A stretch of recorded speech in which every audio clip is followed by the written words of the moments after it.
Wow, guys. Where are we at today? Where are we at? First of all, before we start the video, guys, I want to say to you guys, thank you so much for watching the channel. And I know I haven't made any videos in regards to the Army Med Board or situations that some soldiers go through because, I've been posting videos out there and then looks like I'm answering everybody's questions. But today I received a message from somebody who presented a situation to me where he's talking about. I'm not gonna read it real quick. I'm not gonna put the names out there or nothing like that. But pretty much, where is this individual rather? Yeah. So pretty much this person is telling me. He appreciate what I'm doing on the videos, but he says that uh, he's having a lot of problems with his primary care provider, and every time he goes to his appointments, he insinuates that he's trying to increase his percentage through the med board process. You know, if you being seen for PTSD, sleep apnea, and then you have a bad knee, and um, out of the blue you start having neck pain, and then you go to the doctor, and the doctor goes there, and then he pretty much bluntly look at you straight in the eyes and tells you, you're just trying to get excuse me, your percentages increased through the VA. So what the doctor is doing right there, because that's not the doctor's place to be telling you or thinking about, that's totally disrespect. That's an unbecoming of an army officer.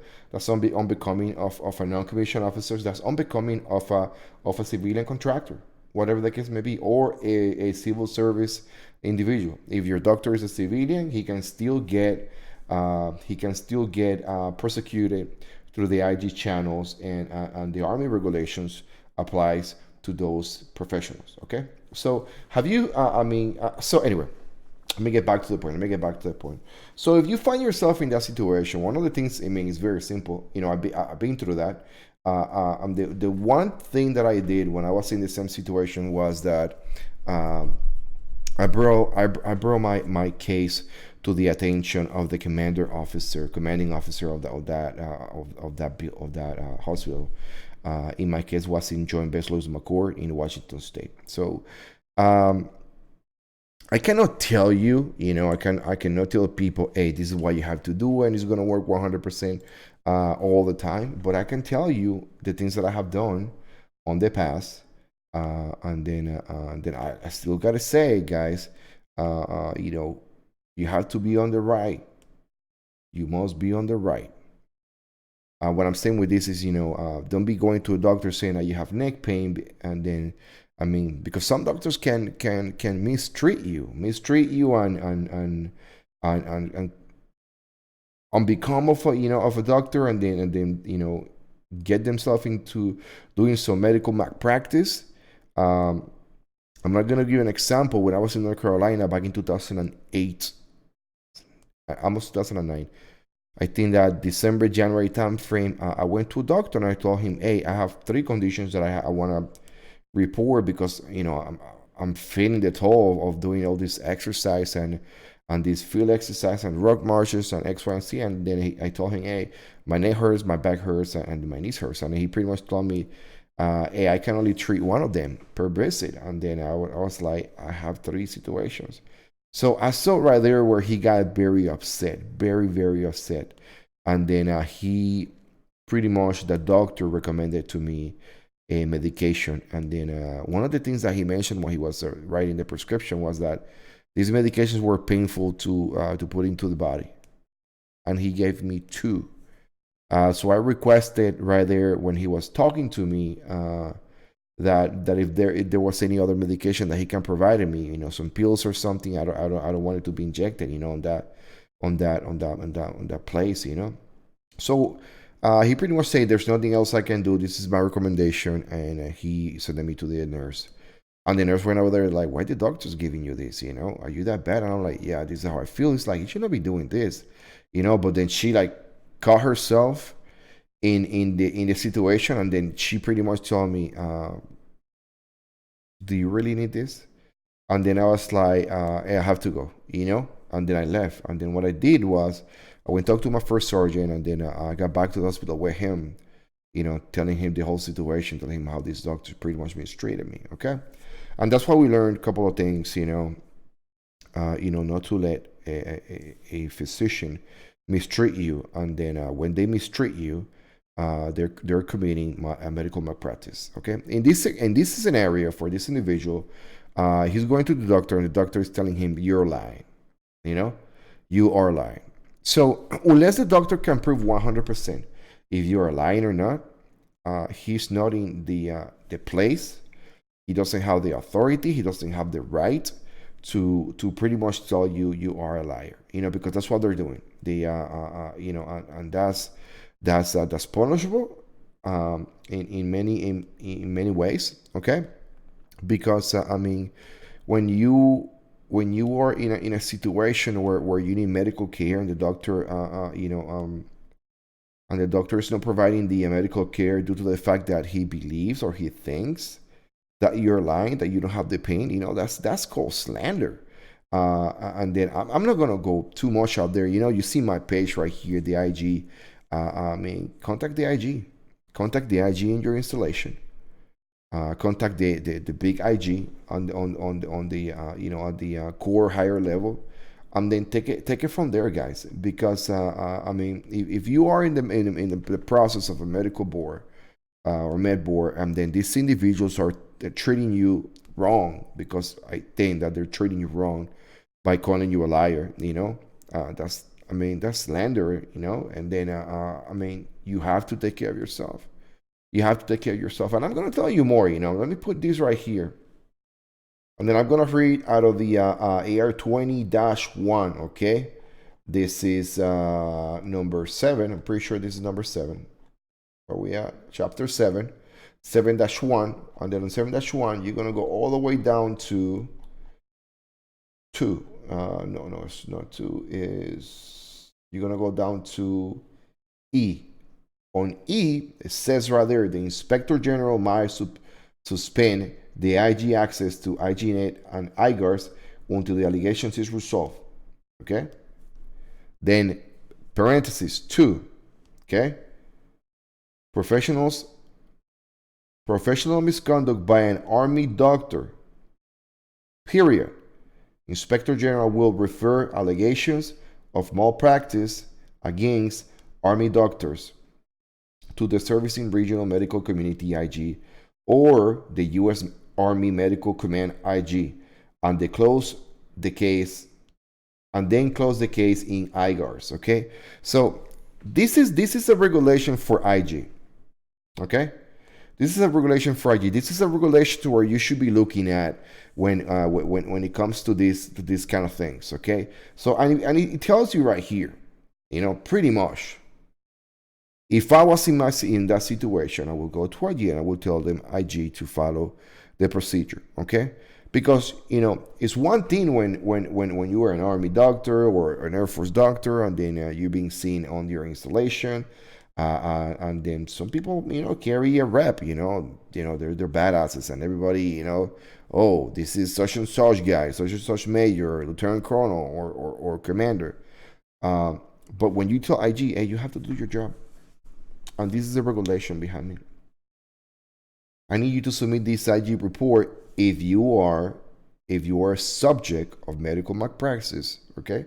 Because at the same time, I have to give it, to both sides. What if the individual is just playing or in fact trying to get something they don't deserve? I'm not saying that you guys are. I'm not saying that you are. I'm not saying that I am. But I'm saying I have to say both ways, okay? But if that's not the case, you have to talk to the IG. You're telling AIG, I want to go full send. Full send. This is not a joke. I'm going to the doctor. This guy is tripping on me. This guy is telling me that I'm pretty much lying to him. He's not treating me correctly. He's doing half his job. He's treating my neck, but he's not sending me a referral to a specialist. X, Y, C, L, P, N, S, X, everything. You have to take care of yourself. Nobody will take care of yourself better than you. We all know that. Soldiers, NCOs, officers, peers alike. We all know that. And again, based on the message that I got today, I really think that you should start with an IG complaint. If you already went through, the chain of command and the check in command is not helping, I don't know if you've been there already, but let me take it back one step. I mean, you should go always to their doctor's chain of command and maybe request another doctor. Request another doctor. And request another doctor with copies of the ICE complaint. And then if you already submitted, I'm sorry, I forgot to say, that individual also submitted an ICE complaint. Is getting no response back. Most of the ICE complaints, they get seen and then they get thrown under the rug. They receive thousands, and it's Christmas times. So by the time that you get probably a call back or something, it's gonna be January the 30th or 28th, something like that. Last week of January. You have to follow. You have to follow what you have to follow. You got to talk to their leadership. At the hospital. Every hospital has the pictures of John Doe, commander. Send them an email. Send them an email. Go back to your chain of command and tell your chain of command, this is my situation. I'm not being treated properly. I want to send an email to this commander, and somebody will tell you hold your horses, because it's not Army or Air Force etiquette, to do that kind of thing. Me, I will do it. I'm a civilian. We deal with it. But bring it to your chain of command. Trying to, and then the case is if you've been to that level, you don't want to continue being you don't want to continue being seen by that doctor.